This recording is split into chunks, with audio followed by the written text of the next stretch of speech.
Pero yung linyang mahiya naman kayo, nung una ako'y nagulat. Pero nung sinabi niya yan, at paulit-ulit siya, no? Reiteration, mahiya naman kayo sa kapwa nyo, mahiya naman kayo. Sa tingin ko, dapat ang sinabi niya, mahiya naman tayo. Kasi kasama siya dun sa problema eh. Siya ang pumirma nung GAA 2025, nakita niya ang realignment, nakita niya ang insertions, no? Hindi tamang sabihin niya at hugas kamay lang siya. Pero ako'y sumasaludo sa kanya dahil sinabi niya yan sa lehislatura na siya ang pinanggagalingan ng GAA, no? Opo. Siguro naman, marami pong naka-adjust na doon sa naganap na SONA ng ating Pangulong Bongbong Marcos Jr. Kung ikukumpara po ninyo, Ma'am Malu, from year 1, 2, and 3, itong ika-4 po na SONA ng Pangulong Bongbong Marcos, ano ba yung mga napansin po ninyo, naobserbahan po ninyo mga pagbabago, kung meron man, o improvement dito nga po sa kanyang talumpati? Well, unang-una, yung kanyang SONA Tagalog, no? Hindi yan for the first 3 years, hindi siya mahilig magtagalog. Yung mga importante lamang sasabihin, yun ang tinatagalog niya. Ito, majority Tagalog. Pangalawa, puro domestic agenda ang pinag-usapan. Puro yung mga plano niya sa susunod na 3 taon. Particular dyan, walang sinabi. Ano yung mga hindi sinabi? Hindi na mention ang ICC at si Presidente Duterte. Hindi na mention ang Supreme Court at ang impeachment ni VP. Hindi na mention yung open market access ng mga Amerikano sa Pilipinas, na yun ang latest, no? Ang akala ko nga yun ang pinakasentro ng kanyang SONA dahil yun lang ang recent, no? Wala siyang minention diyan, no? Wala ring minention tungkol doon sa military build up na kanyang sinang-ayunan diyan sa at hindi rin niya sinabi ang West Philippine Sea. So marami siyang dating sinasabi, ngayon hindi sinabi.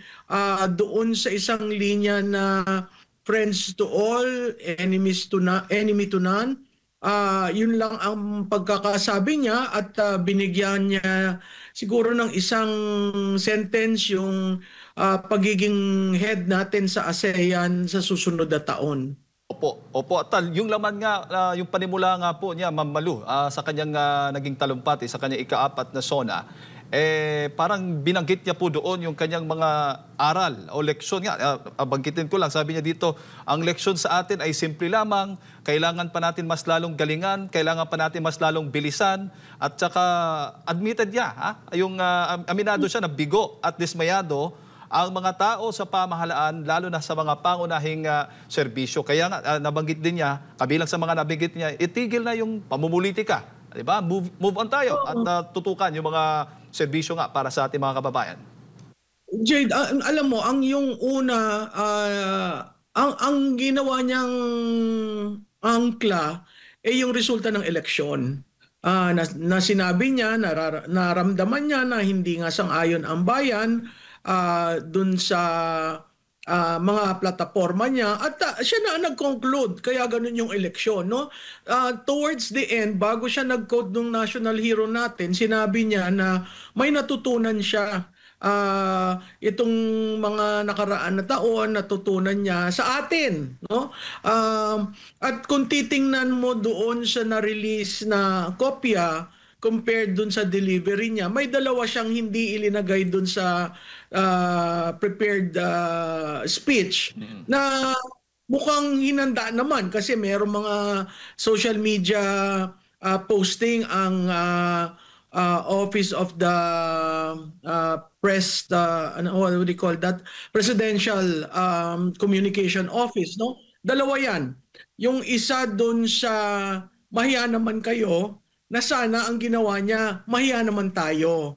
Kasi may admittance ka sa simula eh. Tapos in-end mo na ako'y natuto sa inyo at aking pinakikinggan yung aking aral at dadalhin ko yan sa mga susunod na taon. Pero yung para mo sabihin na mahihiya naman kayo, nung una ako'y natuwa kasi hindi ko akalaing sasabihin niya yon.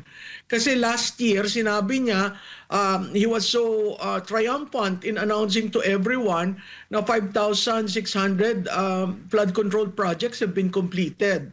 And while he was doing that, within that week, nagkaroon tayo ng typhoon, no? At ito ngayon, so tuwi na lang tayo magkakaroon ng bagyo at yan 20 na bagyo sa isang taon, ay naririnig mo, yaang nasa na yung 5,600. Tapos ang total nga, since 15 years ago, I think is 1 trillion na, no? So ikaw, mababagabag ka dyan. Pero yung linyang mahiya naman kayo, nung una ako'y nagulat. Pero nung sinabi niya yan, at paulit-ulit siya, no? Reiteration, mahiya naman kayo sa kapwa nyo, mahiya naman kayo. Sa tingin ko, dapat ang sinabi niya, mahiya naman tayo. Kasi kasama siya dun sa problema eh. Siya ang pumirma nung GAA 2025, nakita niya ang realignment, nakita niya ang insertions, no? Hindi tamang sabihin niya at hugas kamay lang siya. Pero ako'y sumasaludo sa kanya dahil sinabi niya yan sa legislatura na siya ang pinanggagalingan ng GAA, no? Opo, opo. Ako nga hinihintay kong ipan yung camera doon sa dalawang leaders na nakatayo no? Alam mo, seriously, tumayo sila at pumalakpak. Yun nga po. Opo. Standing Ako ovation. talagang nagulat. Tinitingnan ko nga yung mga mukha sabi ko, ba't siya tumayo? Ay, kasi kung titingnan mo, alam naman ng bayan ang insertions na linagay, no? Hundreds of billions, both for the Speaker and the Senate President. At kung titingnan mo ang DPWH budget, abay, mahigit na 1,000 yan dahil hindi nga inayos na nakasalansan by district eh. Ang pagkakaayos talagang kung ikaw ay researcher, mahirapan mong identify saan ba itong bayan na ito, saan ba itong district na ito. So may effort of obfuscation na tinatago. So yung challenge niya na mag-audit na ibabalik from 2022, ako'y natutuwa doon. Pero sana nga that's an opportunity. But the challenge there is wag naman tayong budulin, no? Nabudol na tayo nung eleksyon ng 2022. Ngayon itong promiso niya at maraming promiso kung titingnan mo yung SONA parang what? Provide niya yung listahan ng what? Ang tanong doon na sunod, how? Napakahirap kasi katulad doon sa promiso niya doon sa projects, no?